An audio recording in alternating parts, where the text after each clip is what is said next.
Olá, vamos então à minha primeira história.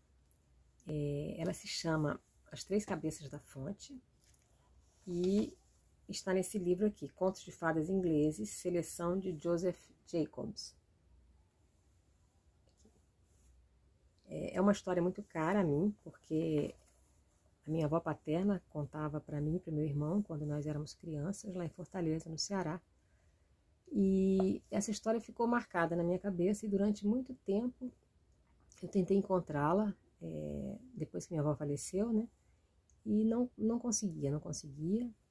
Até que mais ou menos em 2010, uma colega que é contadora de histórias sugeriu que eu procurasse por alguns termos na internet. A gente já estava na época do Google, né? Então, o que facilitou. E aí não só eu consegui encontrar, descobrir que história era essa, como consegui esse livro onde tinha essa versão. Eu conhecia como As Três Cabecinhas de Ouro. O título aqui nesse livro é As Três Cabeças da Fonte.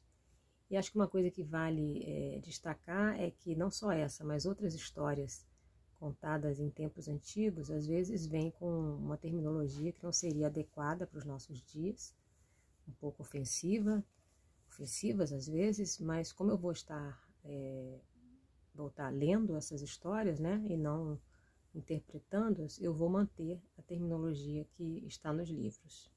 Então, vou começar agora com As Três Cabeças da Fonte. Bem antes da existência de Arthur e dos Cavaleiros da Távola Redonda, vivia na parte ocidental da Inglaterra um rei que tinha sua corte em Colchester. No meio de toda a sua glória, a rainha morreu, deixando uma única filha com cerca de 15 anos de idade, que com sua imensa beleza e bondade encantava todos que a conheciam.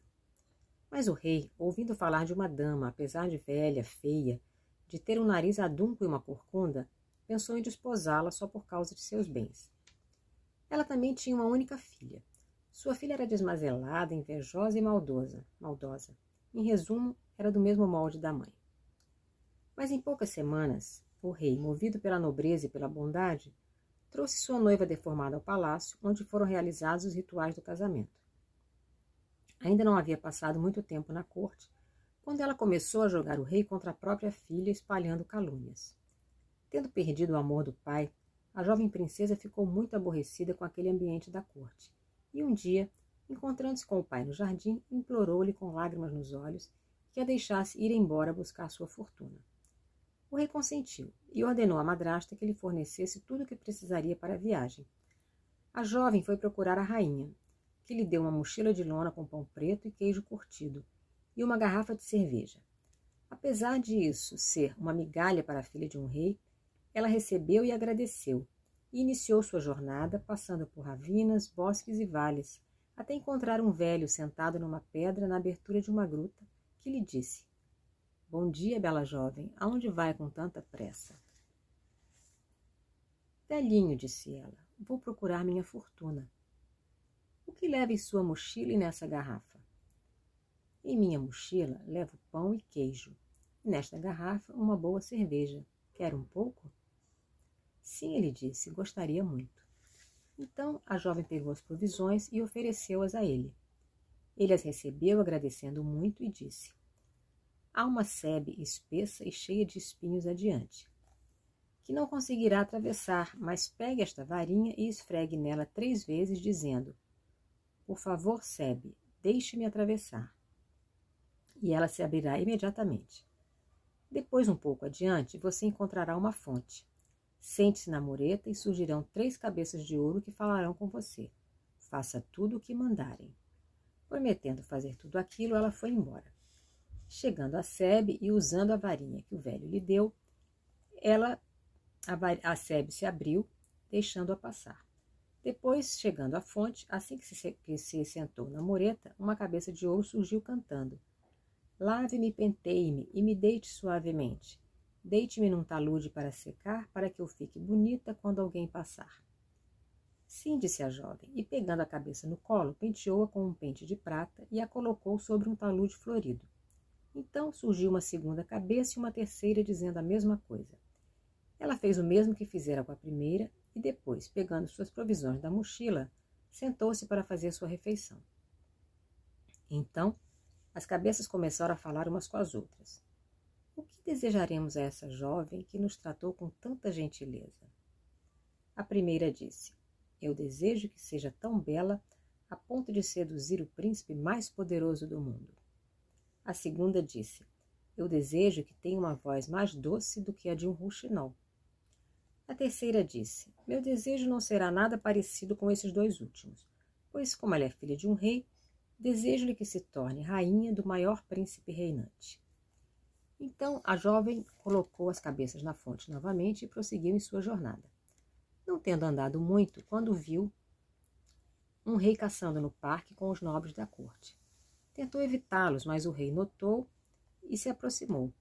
E por causa de sua beleza e sua doce voz, apaixonou-se perdidamente por ela, convencendo-a a se casar com ele. Ao saber que ela era filha do rei de Colchester, ordenou que preparassem algumas carruagens, pois iria visitar o rei seu sogro. A carruagem estava adornada com ricas joias de ouro. Inicialmente o rei, pai da jovem, ficou atônito com a fortuna da filha, mas logo o jovem rei contou-lhe tudo o que acontecera. Foi grande a alegria na corte, todos ficaram felizes, exceto a rainha e sua filha maldosa, que queimaram de inveja. Os festejos com banquetes e bailes duraram vários dias. Depois os dois apaixonados voltaram para casa com os dotes que o pai dela lhes dera. Ao ver que a irmã tivera tanta sorte ao procurar a fortuna, a princesa malvada quis fazer o mesmo. Comunicou a sua decisão à mãe, que fez todos os preparativos, arrumando a mala com vestidos ricos, uma ampla provisão de doces, amêndoas e bolos em grande quantidade e uma grande garrafa de licor. Carregando tudo isso, ela pegou a mesma estrada que a irmã, e chegando à gruta do velhinho, este lhe disse: jovem, aonde vai com tanta pressa? O que lhe importa isso? Disse ela.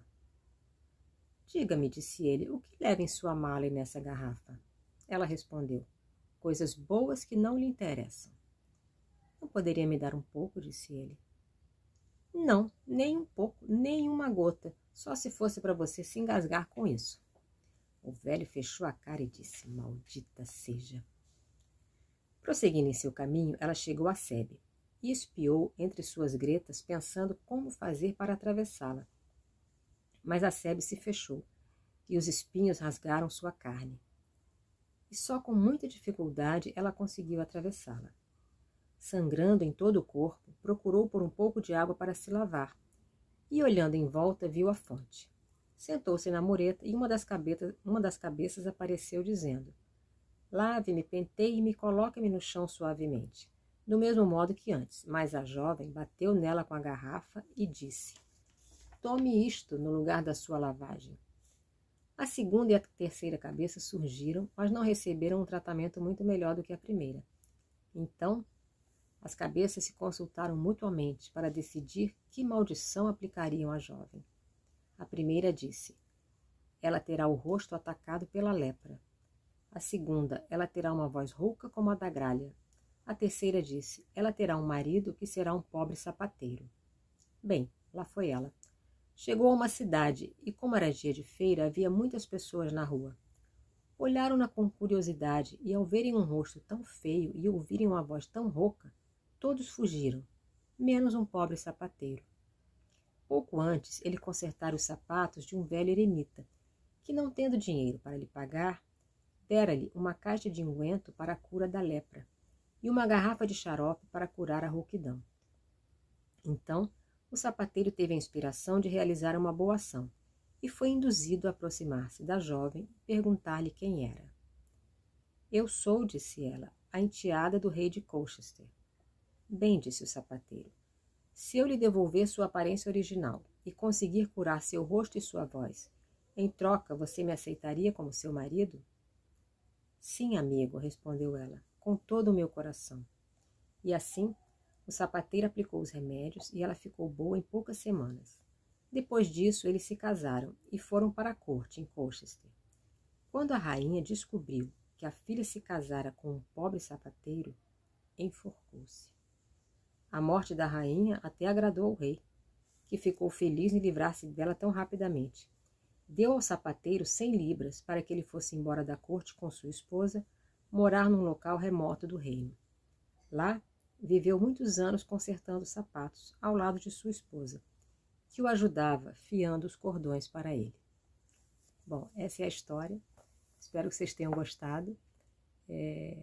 Acho que o estilo é um pouco diferente, né, do que a gente está acostumado hoje em dia, onde essas coisas não são ditas tão violentamente. Mas, enfim, são histórias que a gente ouve contar. Ainda não sei quando que eu vou contar a próxima, qual será, mas se vocês gostarem, eu vou providenciando outras, tá bom? Obrigada, até a próxima.